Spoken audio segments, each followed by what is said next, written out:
우리 하나님의 말씀 같이 보겠습니다. 여호수아 7장 1절부터 13절까지 있는 말씀입니다.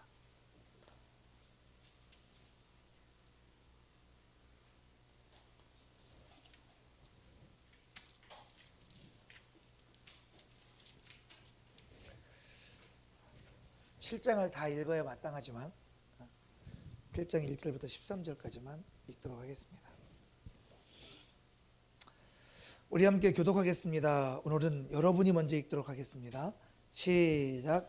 이스라엘 자손들이 온전히 바친 물건으로 말미암아 범죄하였으니 이는 유다 지파 세라의 증손 삽디의 손자 갈미의 아들 아간이 온전히 바친 물건을 가졌음이라. 여호와께서 이스라엘 자손들에게 진노하시니라. 여호수아가 여리고에서 사람을 베델 동쪽 벳 아웬 곁에 있는 아이로 보내며 그들에게 말하여 이르되 올라가서 그 땅을 정탐하라 하매 그 사람들이 올라가서 아이를 정탐하고 여호수아에게로 돌아와 그에게 이르되 백성을 다 올라가게 하지 말고 2-3천 명만 올라가서 아이를 치게 하소서. 그들은 소수이니 모든 백성을 그리로 보내어 소롭게 하지 마소서 하므로 백성 중 3천 명쯤 그리로 올라갔다가 아이 사람 앞에서 도망하니 아이 사람이 그들을 36명쯤 쳐 죽이고 성문 앞에서부터 스바림까지 쫓아가 내려가는 비탈에서 쳤으므로 백성의 마음이 녹아 물같이 된지라. 여호수아가 옷을 찢고 이스라엘 장로들과 함께 여호와의 궤 앞에서 땅에 엎드려 머리에 티끌을 뒤집어 쓰고 저물도록 있다가 이르되 슬프도소이다. 주 여호와여 어찌하여 이 백성을 인도하여 요단을 건너게 하시고 우리를 아모리 사람의 손에 넘겨 멸망시키려 하셨나이까. 우리가 요단 저쪽을 만족하게 여겨 거주하였다면 좋을 뻔하였나이다. 주여 이스라엘이 그의 원수들 앞에서 돌아섰으니 내가 무슨 말을 하오리이까. 가나안 사람과 이 땅의 모든 사람들이 듣고 우리를 둘러싸고 우리 이름을 세상에서 끊으리니 주의 크신 이름을 위하여 어떻게 하시려 하나이까 하니 여호와께서 여호수아에게 이르시되 일어나라 어찌하여 이렇게 엎드렸느냐. 이스라엘이 범죄하여 내가 그들에게 명령한 나의 언약을 어겼으며 또한 그들이 온전히 바친 물건을 가져가고 도둑질하며 속이고 그것을 그들의 물건들 가운데 두었느니라. 그러므로 이스라엘 자손들이 그들의 원수 앞에 능히 맞서지 못하고 그 앞에서 돌아섰나니 이는 그들도 온전히 바친 것이 됨이라. 그 온전히 바친 물건을 너희 중에서 멸하지 아니하면 내가 다시는 너희와 함께 있지 아니하리라. 너는 일어나서 백성을 거룩하게 하여 이르기를 너희는 내일을 위하여 스스로 거룩하게 하라. 이스라엘의 하나님 여호와의 말씀에 이스라엘아 너희 가운데 온전히 바친 물건이 있나니 너희가 그 온전히 바친 물건을 너희 가운데서 제하기까지는 내 원수들 앞에 능히 맞서지 못하리라. 할렐루야. 오늘은 새로운 삶, 새로운 출발 8번째로 여호수아 7장 1절부터 13절까지 있는 말씀을 중심으로 작은 타협이 무너뜨리는 인생이라는 제목으로 여러분들과 함께 은혜를 나누기를 원합니다. 우리가 지난주까지 같이 함께 말씀을 나눴지만 여호수아 6장을 보면 그 어떤 것도 무너뜨릴 수 없는 크고 굉장히 견고한 성이 여리고성입니다. 근데 그 여리고성이 무너졌습니다. 불가능이 가능이 되고 하나님의 능력이 무엇인가를 믿지 않는 자들도 그리고 주님의 말씀에 순종한 그 모든 이스라엘 백성들에게 확실하게 보여주는 상황이었습니다. 이스라엘 백성들은 그 상황과 그 환경과 말씀대로 순종하는 그들의 삶을 통해서 그들은 분명히 경험했기 때문에 그들이 이제 하나님의 말씀대로 순종하며 믿음으로 살면 어떻게 된다는 것을 너무나 잘 알고 있습니다. 그렇기 때문에 이제부터는 모든 것들이 잘 될 수밖에 없는 상황이다. 모든 것들이 잘 될 수밖에 없는 환경이라는 걸 이스라엘 백성들은 너무나 잘 알고 있습니다. 기도가 응답되고 그들의 인생의 말씀을 순종하는 대로 길이 열리고 그들의 삶 속에 모든 묶인 문제가 풀리는 것 같았습니다. 믿음의 순종으로 나아가는 길에 하나님의 능력이 함께함을 경험한 심령들의 이야기입니다. 그런데 오늘 성경 본문 말씀은 충격적인 선언을 말씀하고 있습니다. 우리 한번 여호수아 7장 1절 말씀을 다 같이 합독해 보도록 하겠습니다. 시작. 이스라엘 자손들이 온전히 바친 물건으로 말미암아 범죄하였으므로 이는 유다 집과 세라의 증손 삽디의 손자 갈미 아들 아간이 온전히 바친 물건을 가져갔습니다. 여호와께서 이스라엘 자손들에게 진노하시니라. 할렐루야. 여러분, 오늘 이 본문 말씀의 상황을 보면 이스라엘 백성들이 하나님의 말씀대로 순종함으로 말미암아 여리고성의 전쟁은 분명히 이겼습니다. 그런데 이 말씀을 보면 하지만 하나님 앞에서는 이미 그들은 무너지고 있는 상황이었습니다. 어떻게 전쟁은 이겼는데 하나님 앞에서 무너질 수가 있지? 여러분, 오늘 본문 말씀에서 하고 싶은 얘기가 결국은 뭡니까? 주님께서 저와 여러분들의 인생 속에서 정말 우리들이 감당해야 될 믿음이 무엇인가를 이야기하고 싶은 거죠. 우리 시편 51편 17절 말씀 같이 한번 먼저 읽어볼까요? 합독하겠습니다. 시작. 하나님께서 구하시는 제사는 상한 심령이라. 하나님이여 상하고 통회하는 마음을 주께서 멸시하지 아니하시리이다. 할렐루야. 좀 전에 우리가 여호수아 7장 1절 말씀 읽었지만 그들은 분명히 전쟁은 이겼는데 그들의 심령은 무너지고 있었다고 말씀을 드렸었습니다. 그런데 7장 1절에 보면 뭐라고 말씀하냐면 그들이 하나님께 드려야 될 온전히 바친 물건을 갖다가 누군가가 취하는, 누군가가 대신 가져버리는 범죄를 저질렀다라고 말씀하죠.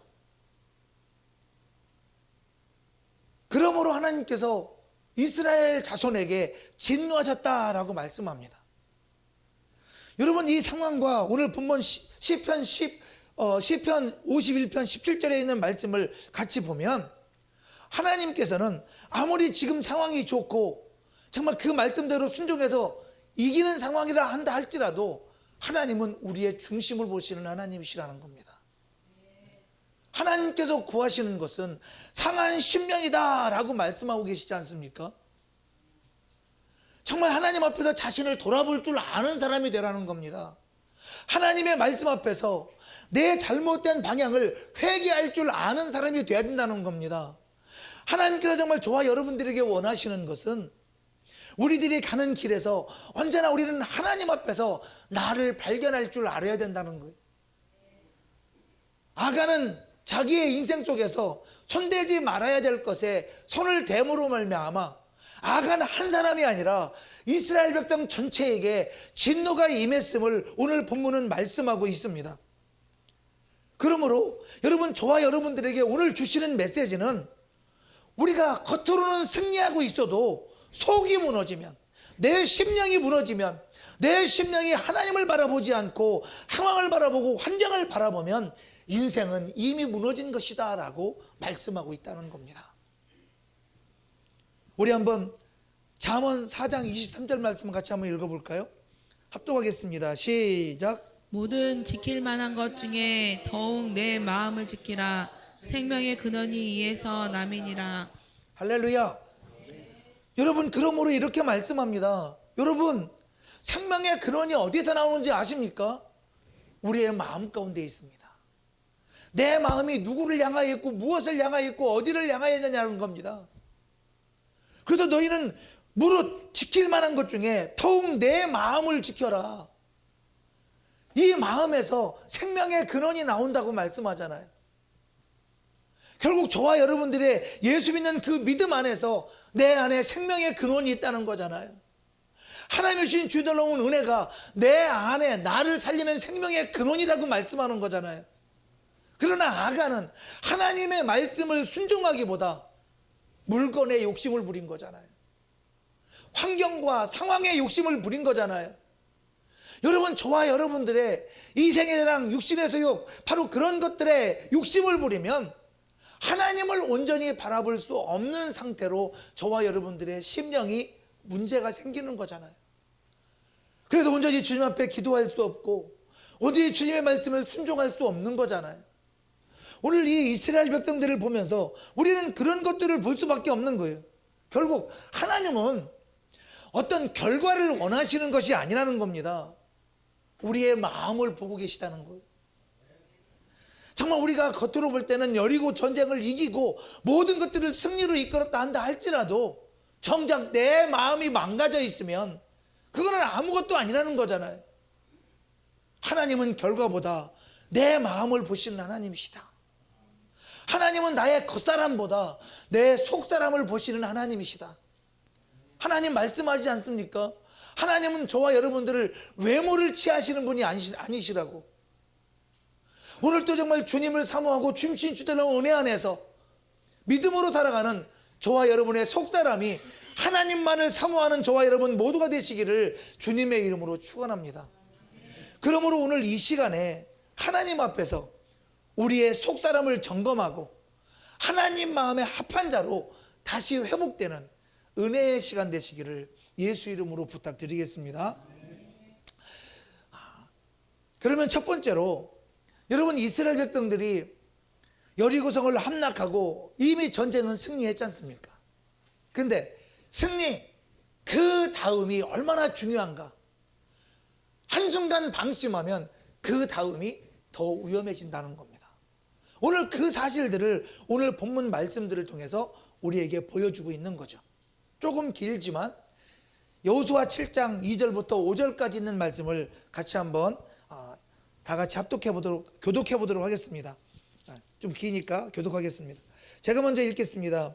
여호수아가 여리고에서 사람을 베델 동쪽 벳아웬 겉에 있는 아이로 보내며 그들에게 말하여 이르되 올라가서 그 땅을 정탐하라 하매 그 사람들이 올라가서 아이를 정탐하고 여호수아에게로 돌아와 그에게 이르되 백성을 다 올라가게 하지 말고 2-3천 명만 올라가서 아이를 치게 하소서. 그들은 소수이니 모든 백성을 그리로 보내어 수고롭게 하지 마소서 하므로 백성 중 3천 명쯤 그리로 올라갔다가 아이 사람 앞에서 도망하니 아이 사람이 그들을 36명쯤 쳐 죽이고 성문 앞에서부터 스바림까지 쫓아가 내려가는 달에서 쳤으므로 백성의 마음이 녹아 물같이 된지라. 할렐루야. 여러분, 오늘 이 본문 말씀의 내용을 보면 그거잖아요. 아이성 전투에서 이스라엘 백성들은 예상할 수 없는 참패를 경험하게 됩니다.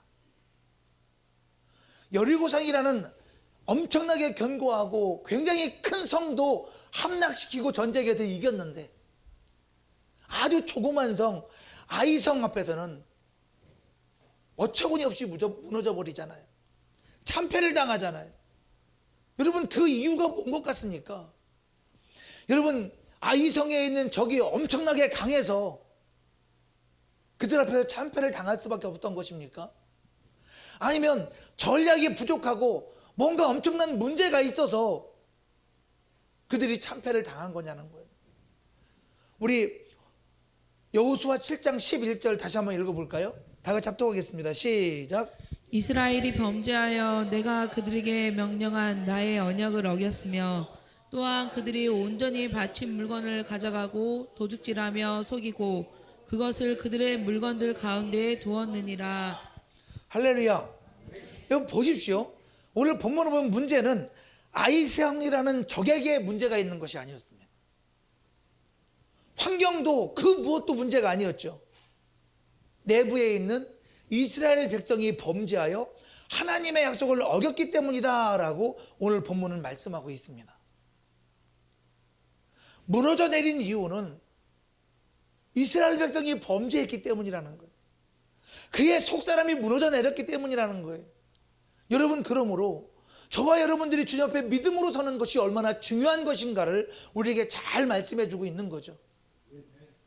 우리는 환경과 상황을 따라 살아가는 사람이 아니라 우리는 주임신 놀라운 믿음 안에서 예수님 따라가는 하나님의 자녀입니다. 그러므로 정말 내가 지금 잘 믿고 있어, 내가 정말 이 정도 하면 됐지. 이런 저와 여러분들의 잘못된 생각은 옳지 않다는 거예요.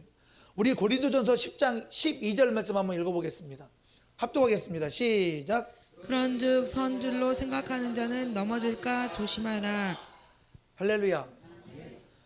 그런즉 선줄로 생각한 자는 넘어질까 조심하라는 거예요. 여러분, 우리의 인생의 가장 큰 위기, 위험한 순간이 언제라는 겁니까? 실패했을 때가 아니라는 겁니다.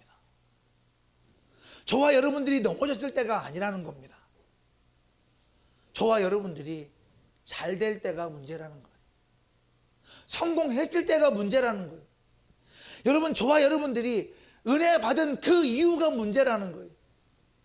응답 받을 때가 문제라는 거예요. 왜냐하면 응답 받았기 때문에, 은혜 받았기 때문에 거기에 도취돼 가지고 정말 저와 여러분들이 계속해서 그 믿음을 감당하고 유지하는 것을 감당하지 못하는 심령들이 오늘 본문에 기록되어 있지 않습니까? 여러분, 그러므로 사람이 실패할 때보다 내가 잘 될 때 하나님을 더 잘 잊어버리게 되어 있습니다. 내가 잘 되면 내 마음대로 살려고 하는 경향이 있다는 거예요. 여러분, 은혜 받고 나서 혹시 기도가 줄지 않았습니까? 하나님부터 응답받고 나서 긴장이 풀리지는 않았습니까?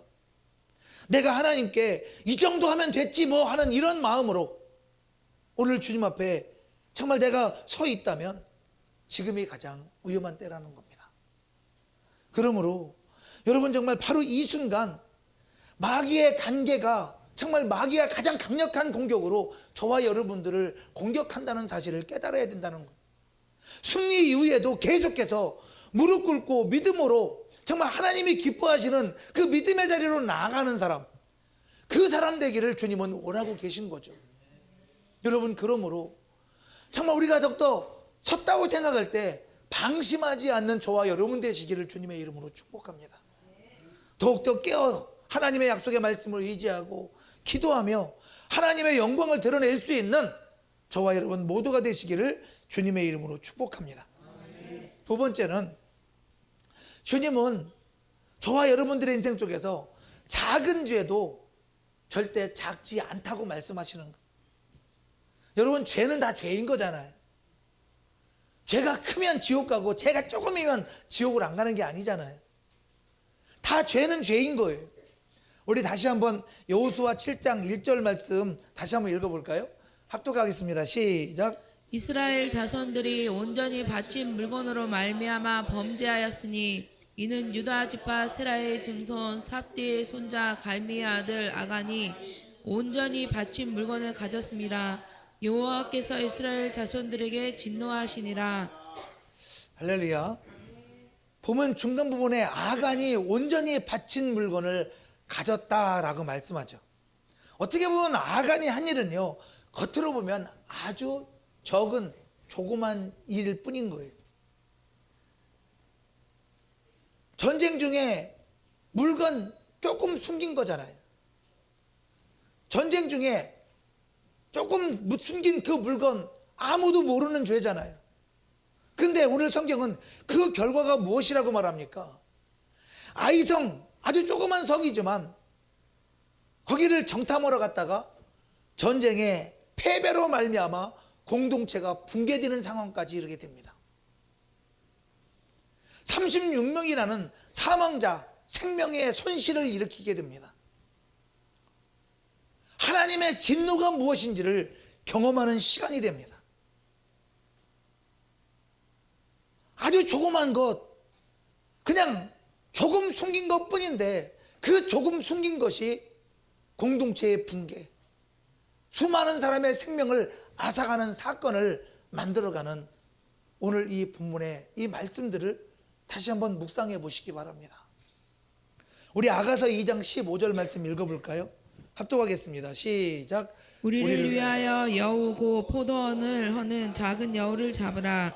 우리의 포도원에 꽃이 피었음이라. 할렐루야.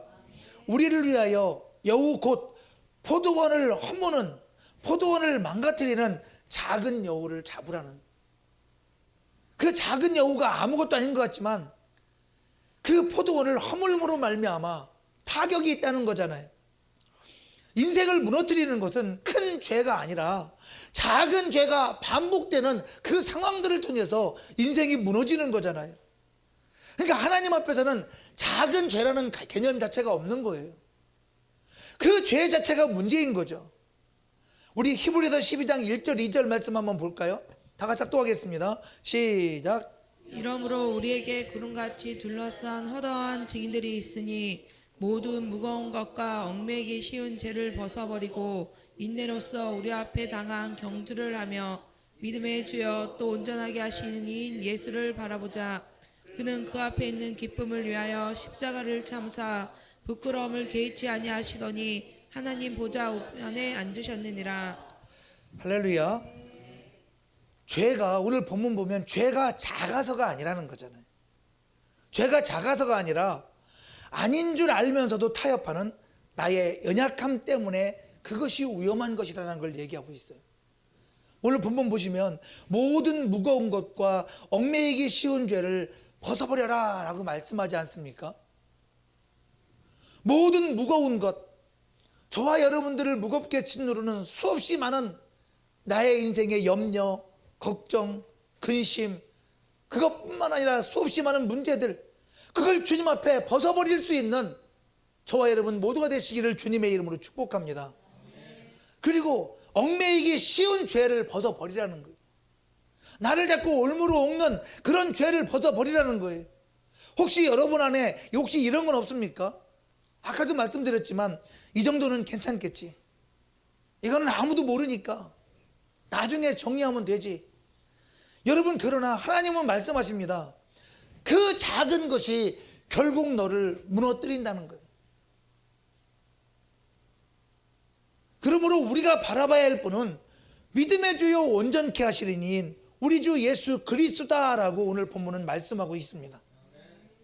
여러분, 그분 앞에 있는 기쁨, 저와 여러분들이 구원받고 하나님의 자녀가 된 저와 여러분들을 위하여 십자가를 참으셨다라고 말씀하시죠. 그리고 주님께서 당하신 그 일들이 얼마나 부끄럽고 수치스러운 일입니까? 그분은 인간이 아니잖아요. 예수님은 하나님이시잖아요. 그런데 저와 여러분들을 위하여 직접 모든 수치와 부끄러움을 다 당하신 분이시잖아요. 그런데 오늘 본문은 뭐라고 말씀합니까? 그런 부끄러움조차도 전혀 신경 쓰지 않고 개의치 아니하신 하나님이시다라고 말씀하고 계시지 않습니까? 저와 여러분들의 죄를 대신 짊어지시기 위하여, 저와 여러분들을 하나님의 자녀로 회복하시고 저 천국에서 영원한 영생의 삶을 누리게 하시기 위하여, 그분이 우리 주 예수 그리스도이십니다. 그러므로 십자가도 참으시고 그 어떤 부끄러움도 개의치 아니하신 주님의 그 사랑 앞에서 아무리 작은 죄일지라도 그 모든 죄를 회개하고 돌이키며 회복하는 주님이 기뻐하시는 저와 여러분 모두가 되시기를 주님의 이름으로 축복합니다. 여러분, 주님은 아주 작은 죄로 인하여 악한 한 사람의 문제가 아니라 그것이 공동체의 문제임을 분명히 말씀하고 있습니다. 저와 여러분들의 그 연약함이, 저와 여러분들의 부족함이 때로는 내 가정과 또 우리 공동체와 내 인생에 많은 영향을 주고 있음을 말씀하고 있습니다. 그러므로 정말 우리가 주님 앞에서 언제나 자신을 돌아볼 줄 아는 깨어있는 복 있는 심령 되시기를 주님의 이름으로 축복합니다. 나를 살리시기를 원하셔서 오늘 또 말씀하신 하나님, 나를 회복하기를 원하셔서 오늘 또 예수 그리스도의 보혈의 공로를 나를 씻어주시는 하나님, 오늘 또 내 영혼을 온전케 하시고 하나님의 복으로 채우시려고 우리에게 은혜를 베풀어 주신 하나님, 그 하나님의 놀라운 은혜가 여러분의 영혼과 여러분의 육체가 하나님의 복으로 채워지기에 부족함 없는 하나님의 능력으로 여러분의 삶을 살리시는 축복이 되시기를 예수 이름으로 축원합니다.